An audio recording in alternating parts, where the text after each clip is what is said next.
বর্তমান সনদকে স্বীকৃতি দেবার জন্যে যদি গণভোটে কোনো মুসলমান যায়, আল্লাহর কাছে তাকে কঠিন জবাবের সম্মুখীন হতে হবে। আল্লামা আব্বাসী হুজুরের এই বক্তব্যের পর ঐকমত্য কমিশন কর্তৃক তাদের যেই প্রস্তাবনা, সুপারিশ সমূহের যে প্রস্তাবনা প্রতিবেদন, সেটা তখন প্রকাশ করা হয় এবং এই বিষয়গুলো জাতির সামনে স্পষ্ট হয়ে যায়। তাহলে তো আমরা একরকম বলতে পারি ডক্টর এনায়েতুল্লাহ আব্বাসী হুজুরের ওই সময়ের বক্তব্যের কারণেই পরবর্তীতে ঐকমত্য কমিশন এই বিষয়গুলো সংবিধানে রাখতে, বহাল রাখতে একরকম বাধ্য হয়েছে। সুতরাং ডক্টর এনায়েতুল্লাহ আব্বাসী হাফিজাহুল্লাহ তিনি যখন বক্তব্য দিয়েছিলেন, সেই বক্তব্য ছিল যথোপযুক্ত, সেই বক্তব্য ছিল সময় উপযোগী বক্তব্য। জামাত ইসলামের আমির মহোদয়ের সাথে আমরা কথা বলেছি, যেটা উনি জাতির উদ্দেশ্যে বলেছেন সেটা হলো, যদি মহান সৃষ্টিকর্তা ওনাদেরকে এই দেশ পরিচালনা করার সুযোগ দেন, তাহলে এই বাংলাদেশের শারিয়া ল অর্থাৎ শারিয়া আইন উনি বাস্তবায়ন করবেন না। এটা আমাদের জন্য খুব ভালো বিষয় ছিল। এরা যখন নির্বাচনের জন্য ভোট চেয়ে যখন দিন কায়েমের কথা বলবে, এদের মুখের উপর থুতু নিক্ষেপ করুন। এরা যখন দিন কায়েমের কথা বলবে, শরিয়া কায়েমের কথা বলবে, ইসলাম কায়েমের কথা বলবে, এদের মুখের উপর উষ্টা দিয়ে এদেরকে সামনে থেকে সরিয়ে দিন। এখনই সময় এদেরকে বয়কট করার, এখনই সময় মুনাফিকদেরকে চিনে ফেলার, এখনই সময় মুনাফিকদের রুখে দেওয়া। তিনটি বিষয় নিয়ে সবচেয়ে বেশি আলোচনা এবং সমালোচনা হচ্ছে। 1 নাম্বার, সংবিধানে বিসমিল্লাহ থাকবে কি না। 2 নাম্বার, সংবিধানে রাষ্ট্র ধর্ম ইসলাম এ কথাটি উল্লেখ থাকবে কি না। 3 নাম্বার, সংবিধানে রাষ্ট্র পরিচালনার মূলনীতিতে মহান আল্লাহ সুবহানাহু ওয়া তাআলার উপর পূর্ণ আস্থা ও বিশ্বাস এ কথাটি থাকবে কিনা। আসসালামু আলাইকুম ওয়া রাহমাতুল্লাহি ওয়া বারাকাতুহু। সাম্প্রতিক সময়ে ডক্টর এনায়েতুল্লাহ আব্বাসী হাফিজাহুল্লাহর 3 মাস আগে দেওয়া একটি বক্তব্যের খণ্ডিত অংশকে কেন্দ্র করে সোশ্যাল মিডিয়ায় ব্যাপক সমালোচনার ঝড় বয়ে যাচ্ছে। বিশেষ করে রাজধানী ঢাকার মগবাজারের একটি কার্যালয়ে মাঝারি আকারের ভূমিকম্পের সূত্র পাওয়া যাচ্ছে। ডক্টর এনায়েতুল্লাহ আব্বাসী হুজুরের সেই বক্তব্যটা কি? হুজুর বলেছেন, ইসলাম ও মুসলমানের অনুভূতিকে উপেক্ষা করে যে জুলাই সনদ লেখা হয়েছে, সেই সনদে পক্ষে ভোট দিতে গণভোটে যারা অংশ নেবে তারা আল্লাহর কাছে কঠিন জবাবদিহিতার সম্মুখীন হবে। ব্যাস, এরই মধ্যে শুরু হয়ে গেছে হা ভোটের কাঙ্গাল এবং বটবাহিনীর যৌথ অপপ্রচার। আসুন আমরা বিষয়টা একটু ডিসকাস করি। 3টি বিষয় নিয়ে সবচেয়ে বেশি আলোচনা এবং সমালোচনা হচ্ছে। 1 নাম্বার, সংবিধানে বিসমিল্লাহ থাকবে কি না। 2 নাম্বার, সংবিধানে রাষ্ট্র ধর্ম ইসলাম এ কথাটি উল্লেখ থাকবে কি না। 3 নাম্বার, সংবিধানে রাষ্ট্র পরিচালনার মূলনীতিতে মহান আল্লাহ সুবহানাহু ওয়া তাআলার উপর পূর্ণ আস্থা ও বিশ্বাস এ কথাটি থাকবে কিনা। এই 3টি বিষয় নিয়ে সবচেয়ে বেশি আলোচনা এবং সমালোচনা হচ্ছে। এই বিষয়গুলো ডক্টর এনায়েতুল্লাহ আব্বাসী হাফিজাহুল্লাহ এই বিষয়গুলো কেন বলেছেন এবং কোন প্রেক্ষাপটে বলেছেন, এই বিষয়গুলো জানার জন্য আমাদেরকে একটু পিছন থেকে জানতে হবে। ডক্টর এনায়েতুল্লাহ আব্বাসী হাফিজাহুল্লাহ বক্তব্যটা দিয়েছেন আজ থেকে আরও 3 মাস আগে, অর্থাৎ জুলাই সনদ স্বাক্ষরের কিছুদিন পর। সনদ স্বাক্ষরের পরপর ডক্টর এনায়েতুল্লাহ আব্বাসী হাফিজাহুল্লাহ এই বিষয়টা জাতির সামনে তুলে ধরেছেন এবং সেটা ছিল এমন একটি সময় যখন সনদে এবং সংবিধানে বিসমিল্লাহ শরীফ উল্লেখ থাকবে কি থাকবে না এটা নিয়ে পক্ষে এবং বিপক্ষে ব্যাপক সমালোচনা চলছিল। সেটা ছিল এমন একটা সময় যখন সংবিধানে রাষ্ট্রধর্ম ইসলাম এই কথাটি থাকবে কি থাকবে না এটা নিয়ে ব্যাপক সমালোচনা চলছিল। ওই সময়টা ছিল এমন একটা সময় যখন সংবিধানের রাষ্ট্র পরিচালনার মূলনীতিতে মহান আল্লাহ সুবহানাহু ওয়া তাআলার উপর পূর্ণ আস্থা ও বিশ্বাস এই কথাটি থাকবে কি থাকবে না এর ব্যাপারে পক্ষে বিপক্ষে ব্যাপক আলোচনা এবং সমালোচনা চলছিল। বিএনপি এবং জামাত সহ অনেকগুলো বৃহৎ রাজনৈতিক দল এটা প্রস্তাবনাও রেখেছিল যে বাংলাদেশের সংবিধানে রাষ্ট্র পরিচালনার মূলনীতিতে মহান আল্লাহ সুবহানাহু ওয়া তাআলার উপর পূর্ণ আস্থা এবং বিশ্বাস এই কথাটি থাকতে হবে। ডক্টর এনায়েতুল্লাহ আব্বাসী হুজুর এই বিষয়টা তখন জাতির সামনে স্পষ্ট করে দেন যে জুলাই সনদে যদি আসলেই এরকমটা হয় যে এই সনদ স্বাক্ষরিত হলে, এই সনদ বাস্তবায়িত হলে বিসমিল্লাহ শরীফ থাকবে কি থাকবে না এটা এই সনদের উপর ভিত্তি করে হবে। রাষ্ট্রধর্ম ইসলাম এই কথাটা সংবিধানে থাকবে কি থাকবে না এটা জুলাই সনদ নির্ধারণ করবে। যদি তাই হয়, আল্লাহ সুবহানাহু ওয়া তাআলার উপর পূর্ণ আস্থা এবং বিশ্বাস সংবিধানে রাষ্ট্র পরিচালনার মূলনীতিতে থাকবে কি থাকবে না এটা যদি জুলাই সনদ দিয়েই নির্ধারণ করতে হয়, 90% অধিক মুসলমানের এই দেশ বাংলাদেশে, তাহলে অবশ্যই ইসলাম ও মুসলমানের অনুভূতিকে উপেক্ষা করে যে জুলাই সনদ লেখা হয়েছে, সেই জুলাই সনদকে ভোট দিয়ে বাস্তবায়িত করার জন্য যারা গণভোটে অংশ নেবে তারা মহান আল্লাহর কাছে জবাবদিহিতার সম্মুখীন হবে।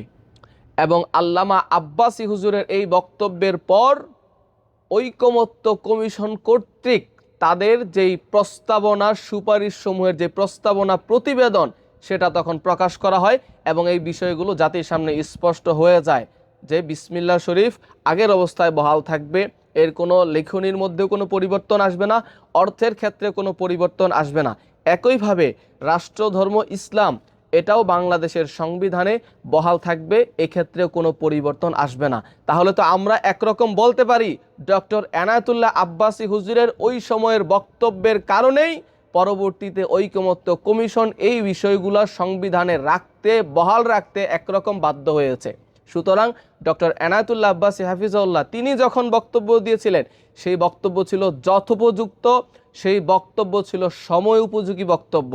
তারপরও আমার কথা, 90% অধিক মুসলমান যেই দেশে বাস করে, যে দেশের আপামর জনতা ইসলামী মূল্যবোধে বিশ্বাসী, সেই মুসলমানের রক্তে অর্জিত জুলাই সনদে কেন বিসমিল্লাহ শরীফ দিয়ে শুরু করা হলো না? এটা বটবাহিনীর কাছে আমার প্রশ্ন। সেই জুলাই সনদে কেন মহান আল্লাহ সুবহানাহু ওয়া তাআলার কথা কোথাও থাকলো না? এটা বটবাহিনীর কাছে আমার প্রশ্ন। সেই জুলাই সনদে কেন শাপলা ট্র্যাজেডির কথা, শাপলায় যারা শহীদ হয়েছে সেই মাদ্রাসার ছাত্র আলেম ওলামাদের কথা, স্বীকৃতির কথা কেন থাকলো না?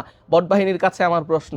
সেই জুলাই সনদে কেন পিলখানা হত্যাকাণ্ডের কথা থাকলো না? পিলখানায় হত্যাকাণ্ডে বিডিআর বিদ্রোহে যারা শহীদ হয়েছে, যারা নিহত হয়েছে, দেশের জন্য যারা প্রাণ দিয়েছে ভারত বিরোধী আন্দোলনে, তাদের কথা কেন সেই সনদে থাকলো না? বটবাহিনীর কাছে আমার প্রশ্ন। মুদি বিরোধী আন্দোলনে যারা শহীদ হয়েছে মাদ্রাসার ছাত্ররা, ভারত বিরোধী আন্দোলনে যারা শহীদ হয়েছে, তাদের কথা কেন সেই সনদে থাকলো না?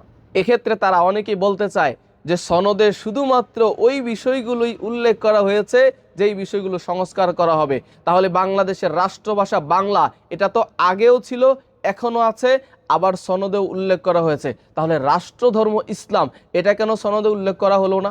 এর উত্তর একটাই, এই জুলাই সনদ বাংলাদেশের ইসলাম ও মুসলমানের অনুভূতিকে রক্ষা করে লেখা হয়নি, বরং এই জুলাই সনদ লেখা হয়েছে পশ্চিমাদের এজেন্ডা বাস্তবায়ন করার লক্ষ্যে, পশ্চিমাদেরকে খুশি করে। দ্বিতীয় বিষয়, রাষ্ট্র পরিচালনার মূলনীতিতে মহান আল্লাহ সুবহানাহু ওয়া তাআলার উপর পূর্ণ আস্থা এবং বিশ্বাস, এই কথাটি থাকতে হবে। এই কথাটি সনদে, জুলাই সনদে কেন উল্লেখ করা হলো না? যদি জুলাই সনদে উল্লেখ করা হতো তাহলে তো পরবর্তীতে যেই সরকার আসতো সেই সরকারই মহান আল্লাহ সুবহানাহু ওয়া তাআলার উপর পূর্ণ আস্থা এবং বিশ্বাস এটা রাষ্ট্র পরিচালনার মূলনীতিতে, সংবিধানে যুক্ত করতে বাধ্য থাকতো। যে যারা গণভোটে অংশ নিবে তাদের এটা একটা অপপ্রচারের অংশ, যে গণভোটে যদি হা যুক্ত হয় তাহলে রাষ্ট্র পরিচালনার মূলনীতিতে আল্লাহর উপর আস্থা এবং বিশ্বাস এটাকে যুক্ত করা হবে। ডক্টর এনায়েতুল্লাহ আব্বাসী হাফিজাহুল্লাহ এই বক্তের জবাবে বলেছেন যে যেই সনদকে, যেই জুলাই সনদ সাজানোই হয়েছে ইসলাম ও মুসলমানের অনুভূতিকে উপেক্ষা করে, সেই সনদ বাস্তবায়িত হলে পরবর্তীতে যেই সরকারই আসুক কখনোই তারা রাষ্ট্র পরিচালনার মূলনীতিতে আল্লাহ সুবহানাহু ওয়া তাআলার উপর পূর্ণ আস্থা এবং বিশ্বাস এ কথাটি যুক্ত করতে পারবে না। কারণ তখন যদি পারত তাহলে এখনও পারত।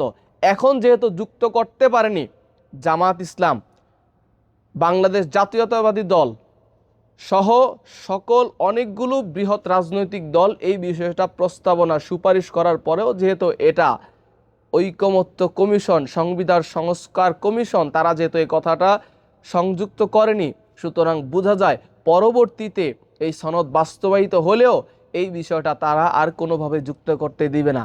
এজন্য ডক্টর এনায়েতুল্লাহ আব্বাসী হুজুর বলেছেন যে এই জুলাই সনদ বাস্তবায়িত হলে মহান আল্লাহ সুবহানাহু ওয়া তাআলার উপর পূর্ণ আস্থা ও বিশ্বাস, এ কথাটা রাষ্ট্র পরিচালনার মূলনীতিতে থাকবে না।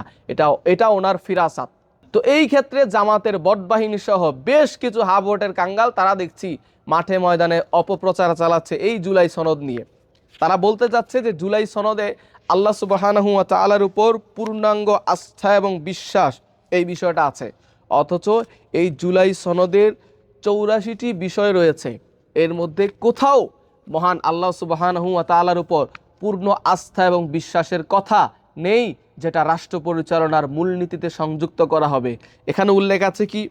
রাষ্ট্র পরিচালনার মূলনীতিসমূহ সংবিধানে রাষ্ট্র পরিচালনার মূলনীতি অংশে সাম্য, মানবিক মর্যাদা, সামাজিক ন্যায় বিচার এবং ধর্মীয় স্বাধীনতা ও সম্প্রীতি উল্লেখ থাকবে।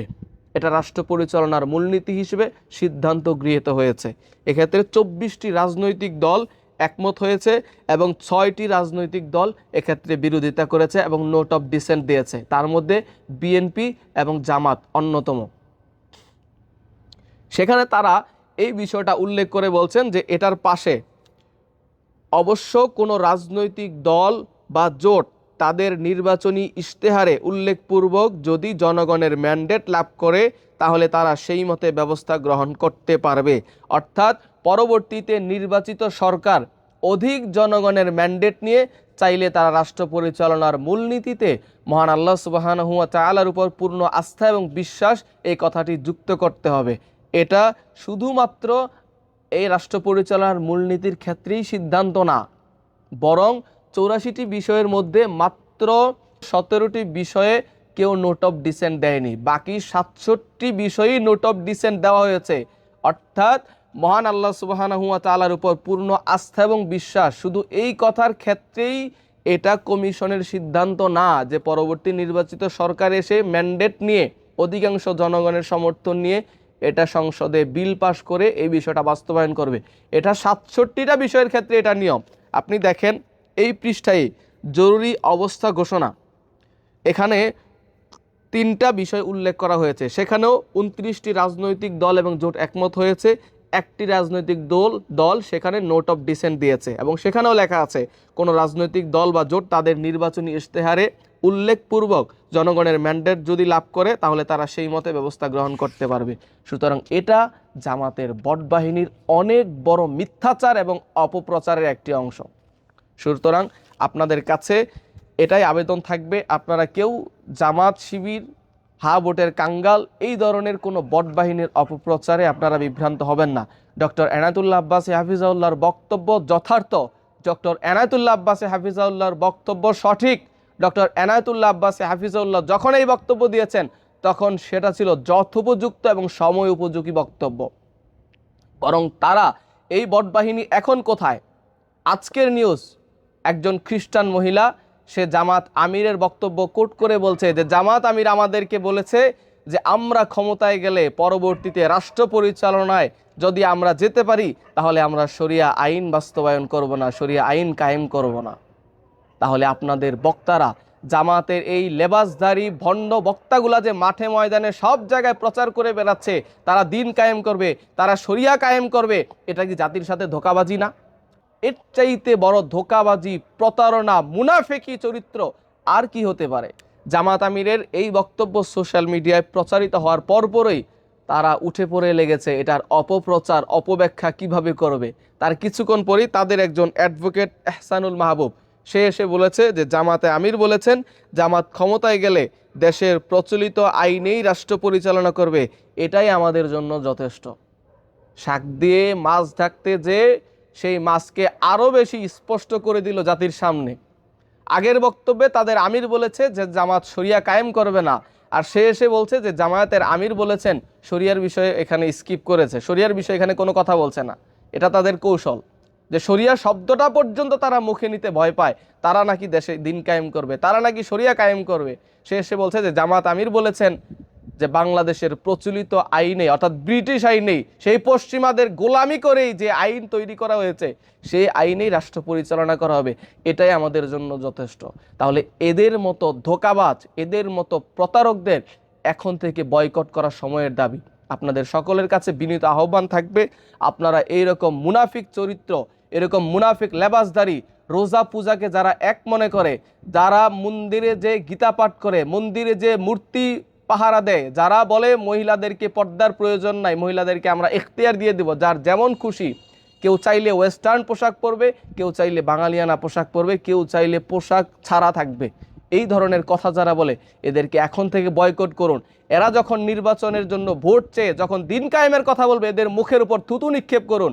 এরা যখন দিন কায়েমের কথা বলবে, শরিয়া কায়েমের কথা বলবে, ইসলাম কায়েমের কথা বলবে, এদের মুখের উপর উষ্টা দিয়ে এদেরকে সামনে থেকে সরিয়ে দিন। এখনই সময় এদেরকে বয়কট করার, এখনই সময় মুনাফিকদেরকে চিনে ফেলার, এখনই সময় মুনাফিকদের রুখে দেওয়ার।